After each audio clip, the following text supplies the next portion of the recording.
The 5-paragraph essay is an introduction, a body paragraph 1, a body paragraph 2, a body paragraph 3, and a conclusion. The first thing you have to do is define your topic. Now, your topic could be an idea or a thing, but what you want to do is pick a topic that's important to you, that you want to research. Otherwise, you're going to be suffering through, and you're not assigned a specific topic. So pick a topic that you like. Make sure that it fits the assignment requirements. In this case, somehow manipulated into being some kind of debatable topic. And then try to connect the topic to your everyday life so that you feel a comfort level with writing about it. Do your initial research on the topic, even though you're comfortable with it, and even though you think you know something about it. Do your research. The more information that you have, take the time to do that. You will actually save time in the end and save yourself a lot of frustration.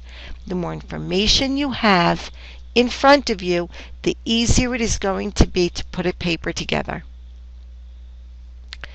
Break down your larger topic into a smaller topic, and in order to do that, just brainstorm, just write down ideas.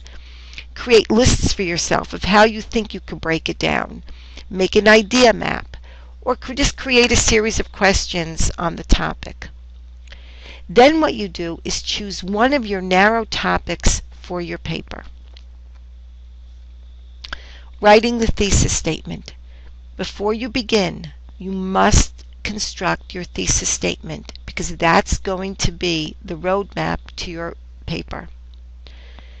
Take your chosen topic plus your opinion on that topic, because don't forget, a thesis statement is an arguable position that you're taking, and it's based on your opinion, and that will equal your thesis. What is your opinion? It could be your slant, it could be your agenda or your view. What is your opinion not? It is not cold hard facts, because a thesis statement is not a statement of fact. It is not an opinion, is not something that can't be argued. A thesis statement is always something which can be argued, maybe from another side, from another viewpoint, or things that can't be proven. If it can't be proven, then it's not a thesis statement. Your opinion needs at least 3 supporting elements as evidence to prove your overall thesis statement. And that would in turn would give you 3 paragraphs, 3 body paragraphs. Each supporting element, which is the reason for your opinion, will be the topic sentence of the 3 main body paragraphs. Again, when you're doing a research paper, if you need more, then obviously you would take more. And when writing a larger paper. But in this case, what we're really focusing in on is the basic 5-paragraph essay. The thesis statement is the last sentence of the introduction paragraph. The thesis statement may be up to 2 sentences. Try to keep it to 1, but it could be 2. Here's the main problem with thesis statements. You can't define 3 supporting elements with enough information to create body paragraphs. And that comes about when people become emotionally involved with their thesis statement or their topic. If you can't find the information, change your thesis, change your topic. Don't waste your time, and don't spend a lot of time constructing and researching and trying to write a paper when you don't have the information. If it can't be researched and you don't have the information in front of you from which to create your topics and your thesis and your reasoning, move on, get a different topic, and start again. Remember that the thesis is the roadmap for your paper. Roadmap number 1 example. Let's say you started with a broad topic of nutrition, and then you narrowed it down to high-fat diets. And then you went down even further and you said high-fat diets for children is a topic that you want to write about in the end. So let's say you said in your thesis statement, the effect of a high-fat diet for children is child obesity due to lack of awareness from parents, cheap fast foods, and unhealthy school lunches. So what you're doing here is, in effect, you're saying to me, high-fat diets for children, yes, that's my topic, and then your opinion is that they cause child obesity, and the reasons behind that is the lack of awareness from parents, cheap fast foods, and unhealthy school lunches. Your supporting elements would then be reason number one is that, to back it up, there is a lack of parental awareness of what a healthy child's diet should be, which leads to obesity in children. Reason number two, fast foods are cheap and very high in fat, raising caloric intake. And reason number three, school lunch programs are high in fat, raising the caloric intake in students. These are your opinions, and they could all be researched, but there are your opinions that went into your thesis statement combined with your topic, and together the whole sentence is your thesis statement. Roadmap number 2 example.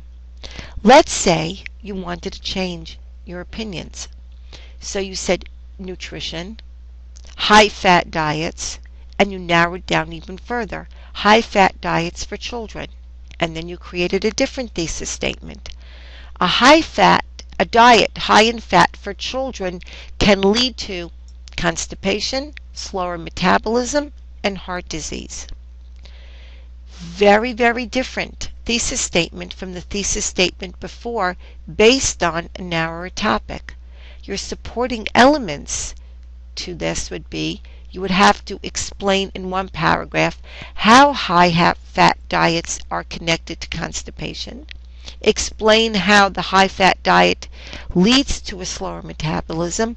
And your reason number 3 is you would have to explain how a high-fat diet causes long-term heart disease. Very, very different roadmap than we were faced with example number 1. The introduction. So now that you have your thesis statement, you backtrack and you create the introduction to your paragraph, your opening paragraph. The opening sentence needs to wow the audience. The opening sentence needs a device to gain the reader's interest, and that could come from either using a statistic, a fact, an anecdote, tell a short story in 2 to 3 sentences, give a history of the subject matter, or glance at the opposition and tell the diverse opinion. Example of an opening sentence: 1 in 3 American children are obese, which seems like a lot, and that would capture somebody's attention. Your introduction. Introduce your thesis by developing your topic. This section of the paragraph connects your attention grabber to the thesis statement. This takes a few sentences, and make sure your paragraph flows. What does all of this mean? You now have the thesis statement at the bottom. You've written a sentence on top which wows and engages your audience to read further about what you're trying to say, and you've opened the topic to them. This section in between, which is your topic development, connects your wow statement and your thesis statement. And what you're going to do is you're going to start introducing slowly your thesis statement by adding information and giving a little bit of background information to the topic itself, ending with your thesis statement. The main body paragraphs. The main body paragraphs support the thesis statement. Each supporting element should be its own paragraph and a unit in itself. Each paragraph needs to have a topic sentence. The topic sentence is the first sentence of your paragraph and works like a thesis statement. And it seems sometimes confusing to the student because on the one hand, you're told that the thesis statement comes at the end as the last sentence of your first paragraph. And then a topic sentence is a thesis statement of your paragraph. And the student will sometimes say, I don't get it. I don't get what you're talking about because I don't understand how does that rule work. But it really does. Because what it does in your body paragraph is that it helps you stay focused on that paragraph. And it tells the reader, because don't forget, you know what you want to say and you know what you want to write. But what you want to do, and the goal of writing any essay or any research paper or anything at all, is to have your audience understand what you're saying. It needs to be neat and it needs to be clean. And you don't want to have the audience think a lot. Not that we're trying to make it easy on them, but that's really what it's about. If you become confusing to the audience, they're just going to walk away. They should not read anything that you write and say, I don't get it. What are you talking about? So the topic sentence clears the path for you to present to them a paragraph, the amount of sentences that are there that says, this is what I'm going to be talking about in this paragraph. It's sort of holding the hand of the reader as you continue on into your essay. Stay focused within the paragraph to match the information within the topic sentence. And here's an example. The thesis statement, the effect of a high-fat diet for children is child obesity due to lack of awareness from parents, cheap fast foods, and unhealthy school lunches. This was our thesis statement, and now we're going to do the topic sentence for body paragraph number 1, which would flow the next thing in. There is a lack of parental awareness. So if you just look at that and just take time to read the connection between the thesis statement, which we used as an example in our introductory paragraph, and now looking at it from the viewpoint of our first paragraph, you'll see that there's a nice flow between them. Develop the topic of what a healthy child's diet is and should be, and why parents are unaware, and that's what that does. The conclusion. So now that you've written your body paragraphs, you come to the conclusion, and the conclusion sums up the essay. The conclusion ends with a closing statement, personal statement, a prediction, a clinching statement. In the conclusion, do not use the exact same words or ideas as in the introduction, but try to add a little something that the reader walks away with, and that shouldn't be too difficult. Transitional words. Use transitional words and phrases to help the essay flow smoothly. And again, you can just read these here. I just put this in for you just to help you out a little bit so that you would have that. But stop for a moment and you could just take a look at them and make some notes.